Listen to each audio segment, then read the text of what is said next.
Corporate दुनिया के इस अंक में हम बात करेंगे भारत के कनाडा, इजराइल, अफ्रीका और यूरेशियन इकोनॉमिक यूनियन के साथ होने वाले ट्रेड और इनकम टैक्स में एक रिवर्स ट्रेंड की।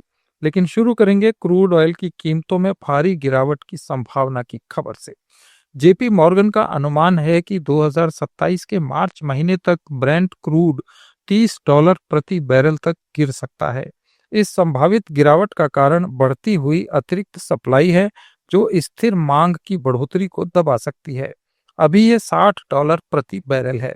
3 सालों में तेल की खपत में वृद्धि के बावजूद सप्लाई में वृद्धि, विशेष रूप से गैर ओपेक प्लस प्रोड्यूसर से वैश्विक बाजारों को प्रभावित करेगी। इससे कीमतों पर भारी असर पड़ने की संभावना है। ग्लोबल ऑयल डिमांड 2025 में बढ़कर 10.5 करोड़ बैरल रोजाना तक पहुंचने की उम्मीद है।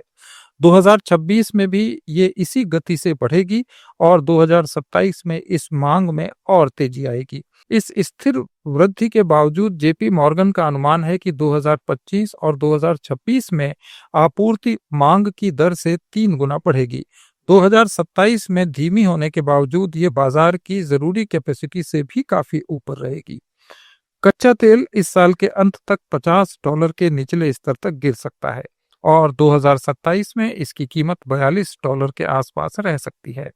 तेल इंपोर्ट पर निर्भर रहने वाले भारत जैसे देशों को कम कच्चे तेल की कीमतों से आर्थिक फायदा मिल सकता है।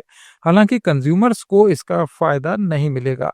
2 सालों से कच्चे तेल की कीमतों में कई बार भारी गिरावट आई है, फिर भी देश में पेट्रोल और डीजल की कीमतों में कोई कमी नहीं आई।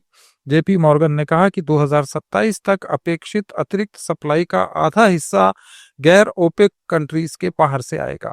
ऑफशोर प्रोजेक्ट्स, जिन्हें कभी महंगा माना जाता था, एक विश्वसनीय विकास स्रोत के रूप में विकसित हुए हैं।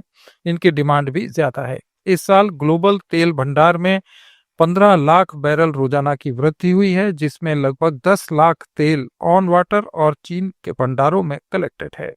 इसमें सरप्लस 2026 में 28 लाख बैरल और 2027 में 27 लाख बैरल रोजाना तक बढ़ सकता है। वाणिज्य और उद्योग मंत्री पीयूष गोयल ने कहा है कि भारत और रूस के नेतृत्व वाले यूरेशियन इकोनॉमिक यूनियन के बीच प्रस्तावित व्यापार समझौते के लिए औपचारिक बातचीत शुरू होगी। भारत और 5 देशों के इस समूह यूरेशियन इकोनॉमिक कमीशन ने इसी साल अगस्त में प्रस्तावित ट्रेड समझौते के लिए टर्म्स ऑफ रेफरेंस पर हस्ताक्षर किए थे। पीयूष गोयल ने पत्रकारों से बातचीत में कहा कि टर्म्स ऑफ रेफरेंस में 18 महीने की कार्य योजना शामिल है, जिसका लक्ष्य भारतीय कारोबारियों, खास तौर पर एमएसएमई, किसानों और मछुआरों के लिए नए बाजार और अवसर तलाशना है। यूरेशियन इकोनॉमिक यूनियन के सदस्य 5 देश हैं: आर्मेनिया, बेलारूस, कजाकिस्तान, किर्गिस्तान और Russia. Thanks to the trade-off between quality control orders that EU desired and the listing of 102 establishments that we succeeded in getting after 9 years of efforts. So for 9 years, EU had not approved our fisheries or marine establishments. Thanks to the pressure of quality control orders, EU approved 102 marine establishments, and we were able to increase our export of fish dramatically to European Union, and therefore our seafood export also has grown in the last 3 months. ये पहल इसलिए अहम मानी जा रही है क्योंकि America की ओर से लगाए गए ऊंचे टैरिफ के कारण भारत अपने एक्सपोर्ट मार्केट में डाइवर्सिफिकेशन लाने की कोशिश कर रहा है। पीयूष गोयल ने बताया कि दक्षिण अफ्रीकी कस्टम्स यूनियन के साथ भी व्यापार समझौते पर बातचीत शुरू करने की संभावनाएं मौजूद हैं। एससीयू में दक्षिण अफ्रीका, नामीबिया, बोत्सवाना, लेसोथो और एस्वातिनी शामिल हैं। ये दुनिया की सबसे पुरानी कस्टम्स यूनियन है और इसका इतिहास 100 साल से भी ज्यादा पुराना है। भारत इजराइल के साथ भी कृषि तकनीक, इनोवेशन, मोबिलिटी और सर्विस सेक्टर जैसे क्षेत्रों में सहयोग बढ़ाएगा। एक्सपोर्टर्स के लिए ब्याज सब्सिडी योजना के निर्देश अगले हफ्ते तक जारी हो जाएंगे। वाणिज्य और उद्योग मंत्री पीयूष गोयल ने बताया कि 25,060 करोड़ रुपए के एक्सपोर्ट प्रमोशन मिशन के तहत इंटरेस्ट इक्वलाइजेशन स्कीम और मार्केट एक्सेस इनिशिएटिव के विस्तृत गाइडलाइंस अगले हफ्ते जारी की जाएंगी। I've just come back yesterday after a very successful visit to Israel, where terms of reference were finalized.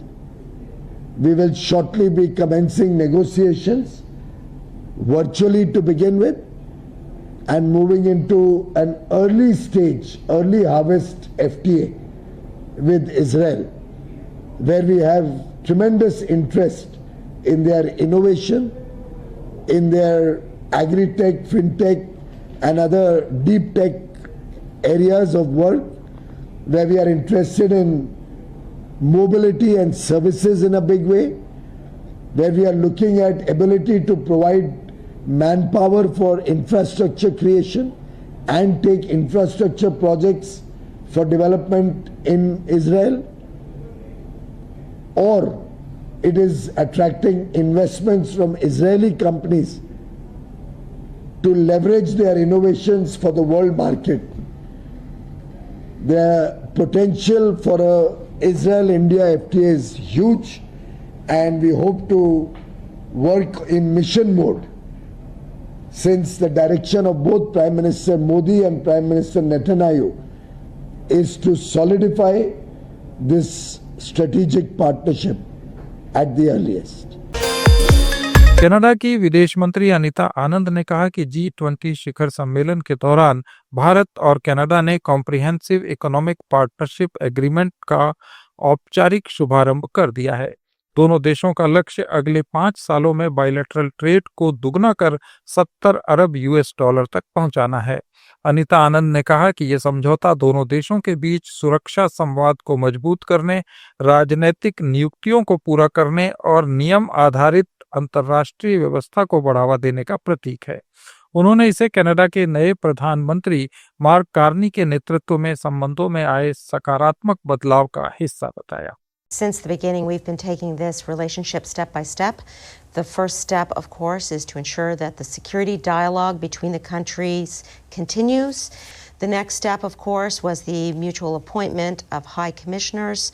The third step was the joint statement and framework that we put in place, indicating the importance of the rule of law and the security and law enforcement dialogue, as well as the various areas, the sectors on which we can potentially collaborate. That brings us to the meeting between the leaders at the G20, in which the Comprehensive Economic Partnership Agreement was launched in terms of the negotiations by the two leaders, moving forward with alacrity to ensure that many sectors of the economy will be subsumed in those negotiations with an agreement as soon as possible. दोनों देशों के बीच अभी द्विपक्षीय व्यापार करीब 35 अरब US$ है। विशेषज्ञों का मानना है कि CEPA लागू होने पर कृषि, टेक्नोलॉजी, क्लीन एनर्जी और क्रिटिकल मिनरल्स के क्षेत्र में दोनों देशों को बड़ा फायदा होगा। ये समझौता दोनों देशों के बीच लंबे समय से चले आ रहे तनाव के बाद संबंधों के सामान्य होने की दिशा में एक महत्वपूर्ण कदम माना जा रहा है।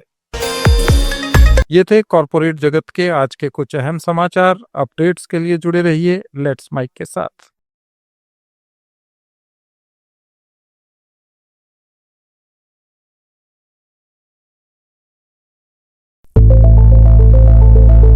It's time for news.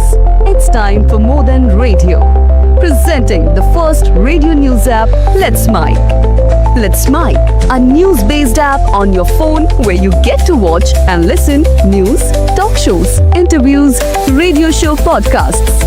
On Let's Mic, you get all relevant information of TV, print, radio, podcast, and digital. Let's Mic talks about every segment of life.